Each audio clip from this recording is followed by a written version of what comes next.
بسم اللہ الرحمن الرحیم۔ ناظرین و سامعین، السلام علیکم ورحمۃ اللہ وبرکاتہ۔ ناظرین و سامعین، آج کی اس ویڈیو میں حضرت حمزہ اور حضرت عمر رضی اللہ تعالیٰ عنہما کا قبول اسلام کے بارے میں بتائیں گے۔ آپ سے التماس ہے کہ ابھی تک اگر آپ نے ہمارے اسلامی اور معلوماتی channel wealth of knowledge corner کو سبسکرائب نہیں کیا تو لازمی سبسکرائب کر دیجیے گا، بیل آئیکن کو آل پہ کر دیجیے گا تاکہ آنے والی ویڈیوز کا نوٹیفیکیشن آپ کو بر وقت وصول ہو سکے۔ چند دنوں کے بعد حضرت صلی اللہ علیہ وآلہ وسلم کی چچا حضرت حمزہ رضی اللہ تعالیٰ عنہ اور قبیلہ ہادی کے منصبدار عمر بن خطاب رضی اللہ تعالیٰ عنہ مسلمان ہو گئے۔ عمر بن خطاب رضی اللہ تعالیٰ عنہ دوسرے رؤسائے قریش کی طرح اسلام اور مسلمانوں کے سخت دشمن تھے اور اپنے بینوئی کو جو مسلمان ہو چکے تھے اسلام کے جرم میں سزا دینے کے لیے گئے تھے، لیکن قرآن کی سحر آفریں آیتیں سن کر مسحور ہو گئے۔ اگرچہ اس وقت مسلمانوں کی تعداد خاصی ہو چکی تھی لیکن وہ بڑی بے کسی کی حالت میں تھے، ان کے لیے اعلانیہ نماز پڑھنا بھی ممکن نہ تھا۔ حضرت عمر رضی اللہ تعالیٰ عنہ بڑے جری اور دبدبہ و شکوہ کے شخص تھے۔ ان کے مسلمان ہوتے ہی دفعتاً حالت بدل گئی۔ انہوں نے بڑے مجمع میں اپنے اسلام کا اعلان کیا۔ مشرکین نے اول ان پر بھی بڑی سختی کی لیکن ان کی ثابت قدمی نے انہیں شکست دی اور حضرت عمر رضی اللہ تعالیٰ عنہ نے مسلمانوں کو لے کر اعلانیہ حرم میں نماز ادا کی اور اس وقت سے اسلام کی تاریخ کا ایک نیا دور شروع ہوا، جب اسلام غربا اور کمزوروں سے بڑھ کر ارکان و عمائد میں پھیلنے لگا اور مشرکین ان کے مقابلے میں مجبور ہو گئے۔ اس وقت ان کا غصہ غریب اور بے حامی و مددگار مسلمانوں پر ٹوٹنے لگا، چنانچہ انہیں ستانے کے لیے نئے انداز ستم ایجاد کیے۔ ٹھیک نصف النہار کے وقت تپتے ہوئے سنگریزوں پر لٹا کر سینہ پر بھاری پتھر رکھ دیتے کہ غریب ہلنے نہ پائیں، دھکتے ہوئے انگاروں پر لٹاتے اور اس وقت تک جنبش نہ کرنے دیتے جب تک زخموں کی رطوبت سے آگ بجھ نہ جاتی، پانی میں غوطہ دیتے، رسی باندھ کر گھسیٹتے۔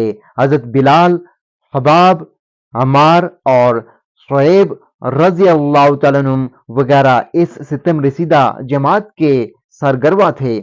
مرد تو مرد، مسلمان عورتیں تک ان ظالموں کے ظلم سے محفوظ نہ تھیں۔ حضرت بلال وغیرہ کی طرح حضرت سمیہ، زنیرہ اور لبینہ رضی اللہ تعالیٰ عنہن بھی مشق ستم تھیں۔ سمیہ رضی اللہ تعالیٰ عنہ کو ابو جہل نے نیزے سے چھید کر ہلاک کر دیا، لیکن یہ تمام سفاکیاں کسی ایک مسلمان کو بھی جادہ اسلام سے نہ ہٹا سکیں۔